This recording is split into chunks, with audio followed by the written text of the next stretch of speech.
আপনার কপাল যতই খারাপ হোক, এশার পর দোয়াটি মাত্র 11 বার পাঠ করুন। ভাগ্য পরিবর্তন হবে। ফজরের আগেই আপনার মনের আশা পূরণ হবে, সৌভাগ্যবান হয়ে যাবে, ভাগ্যের চাকা ঘুরে যাবে। প্রিয় ভাই বোনেরা, আমলটি করতে আপনার টাকা পয়সা খরচ করতে হবে না, অল্প কিছু সময় ব্যয় করবেন। আপনি অনেক সময় তো নষ্ট হয়ে যায়, নষ্ট করে ফেলেন। প্রিয় ভাই বোনেরা, রাতে ঘুমাতে যাওয়ার পূর্বে আপনি আমলটি করুন, সব কাজ থেকে বিরত হয়ে আমলটি করুন। প্রিয় ভাই বোনের, আমলটি কিভাবে করবেন আমি বলে দিচ্ছি। যদি আমলটি শিখতে চান, আপনি ভিডিওটি না টেনে না কেটে দেখবেন, তাহলে সঠিক নিয়মে আপনি আমলটি করতে পারবেন। অন্যথায় অনেক জায়গায় প্রশ্ন জেগে যাবে যে এটা কেমন করে হবে, অনেক কমেন্ট করতে হবে। এই জন্য আপনি শুরু থেকে শেষ পর্যন্ত ভিডিওটি দেখুন। প্রিয় ভাই বোনেরা, শুরু থেকে শেষ পর্যন্ত দেখার পরেও যদি না বুঝেন, কমেন্টে জানাবেন, সাথে সাথে রিপ্লাই দেওয়ার চেষ্টা করবে ইনশাআল্লাহ। প্রিয় ভাই বোনেরা, আমলটি করার ক্ষেত্রে কি কি করতে হবে? উত্তম রূপে পবিত্রতা অর্জন করবেন। এশার নামাজ তো আপনি আদায় করবেন, এরপরে যত কাজ রয়েছে সেই কাজ থেকে ফারেক হয়ে বিরত হয়ে আপনি এভাবে আমল করবেন। উত্তম রূপে অজু করে বিছানার উপর বসবেন, আর বিছানাটা পূর্বে থেকেই সুন্নত তরিকায় ঝেড়ে নেবেন। কিভাবে? বিসমিল্লাহির রহমানির রহিম 3 বার বলে ঝেড়ে নেবেন। তাহলে আপনার বিছানার উপর কোনো কিছু থাকতে পারবে না, একেবারে পরিপাটি হয়ে যাবে, পাক পবিত্র হয়ে যাবে। তো প্রিয় ভাই, এভাবে বিসমিল্লাহ বলে ঝাড়বেন।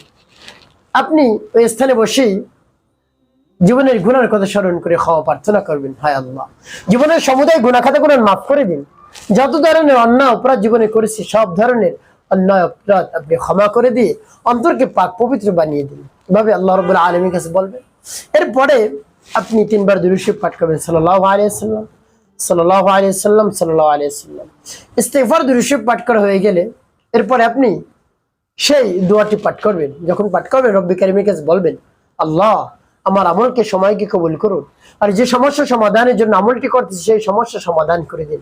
এভাবে বলে দোয়া পাঠ করবেন। পরবর্তী কি কি করবেন, কোন উদ্দেশ্যের জন্য দোয়া পাঠ করলেন বলে দিচ্ছি, আগে দোয়াটি বলে নেই। বিসমিল্লাহির রহমানির রহিম, ইয়া কাদিয়াল হাজাত, يا قاضي الحاجات، يا قاضي الحاجات، يا قاضي الحاجات।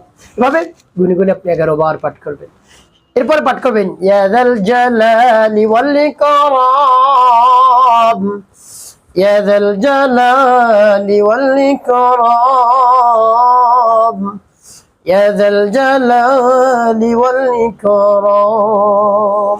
যখন পাঠ করা হয়ে যাবে, এরপরে আপনি নবীজি সাল্লাল্লাহু আলাইহি ওয়াসাল্লাম মুহাব্বত নিয়ে, ভালোবাসা নিয়ে 7 বার দুরূদ ইব্রাহিম পাঠ করবেন। আল্লাহুম্মা সাল্লি আলা মুহাম্মাদ ওয়া আলা আলি মুহাম্মাদ কামা সাল্লাইতা আলা ইব্রাহিম ওয়া আলা আলি ইব্রাহিম ইন্নাকা হামিদুম মাজিদ। আল্লাহুম্মা বারিক আলা মুহাম্মাদ ওয়া আলা আলি মুহাম্মাদ কামা বারাকতা على إبراهيم وعلى آل إبراهيم إنك حميد مجيد. اللهم صل على محمد وعلى آل محمد كما صليت على إبراهيم وعلى آل إبراهيم إنك حميد مجيد. اللهم بارك على محمد وعلى آل محمد كما باركت على إبراهيم وعلى آل إبراهيم إنك حميد مجيد. اللهم صل على محمد وعلى آل محمد كما صليت على إبراهيم وعلى آل إبراهيم إنك حميد مجيد. اللهم بارك على محمد وعلى آل محمد كما باركت على إبراهيم وعلى آل إبراهيم إنك حميد مجيد. اللهم صل على محمد وعلى آل محمد كما صليت على إبراهيم وعلى آل إبراهيم إنك حميد مجيد. اللهم بارك على محمد وعلى آل محمد كما باركت على إبراهيم وعلى آل إبراهيم إنك حميد مجيد. তো প্রিয় ভাই বোন, এভাবে যখন দুরূদ ইব্রাহিম পাঠ করে যাবে, আপনার আমলটি করা শেষ। কোন উদ্দেশ্যের জন্য আপনি আমল করলেন, আপনার কপাল যতই খারাপ হোক, একেবারে দুর্ভাগা হতভাগা, আপনার অর্থ সম্পদ নেই, তারপরে টাকা নেই, পয়সা নেই, কিছু নেই, একেবারে অস্থির হয়ে পড়েছেন, তারপরে চাকরি বাকরি কিছুই নেই, সব কিছু চলে গিয়েছে, এমত অবস্থায় আপনি একেবারে হতভাগ হয়ে গিয়েছেন, কি করবেন, দুশ্চিন্তার মধ্যে পড়ে গিয়েছেন, টাকার প্রয়োজন, তারপরে আপনার সন্তান কথা শুনে না, স্ত্রী কথা শুনে না, কঠিন বিপদের মধ্যে আপনি আছেন। এভাবে যদি হয়ে থাকে, সাথে সাথে এভাবে আমলটি করুন, করে আপনি সুন্নত তরিকায় ঘুমিয়ে পড়বেন। কেমন করে সুন্নত তরিকায় ঘুমিয়ে পড়বেন আমি বলে দিচ্ছি। প্রিয় ভাই বোনেরা, এভাবে আমলটি করলে রব্বুল কারীম আপনাকে সৌভাগ্যবান করে দিবেন। তো এভাবে আমলটি যখন শেষ হয়ে যাবে, আপনি সুন্নত তরিকে ঘুমাবেন কিবলামুখী হয়ে, মাথার নিচে ভাবে ডান হাত দিয়ে কিবলামুখী হয়ে।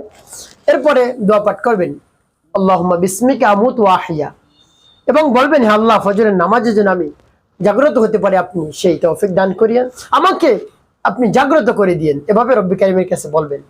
বলবেন হে আল্লাহ, আমি যদি নামাজ আদায় করতে না পারি তাহলে আমার আমল বরবাদ হয়ে যাবে, একেবারে ধ্বংস হয়ে যাবে আমার আমল, এর থেকে কোনো কিছু আমি পাবো না। এভাবে রব্বি কারিমের কাছে বলে আপনি ঘুমিয়ে পড়বেন, দেখবেন আল্লাহ রাব্বুল আলামিন আপনাকে সৌভাগ্যবান বানিয়ে দিবেন, আপনার কপাল খুলে যাবে, ভাগ্যের চাকা ঘুরে যাবে ইনশাআল্লাহ। একটি কাজ আপনাকে করতে হবে, নামাজ আদায় করতে হবে 5 ওয়াক্ত, মিথ্যা কথা বলা যাবে না, মানুষের ক্ষতি করা যাবে না, মানুষের উপকারে কাজ করবেন, দেখবেন আপনার জীবন সুখময় এবং শান্তিপূর্ণ হয়ে গেছে ইনশাআল্লাহ।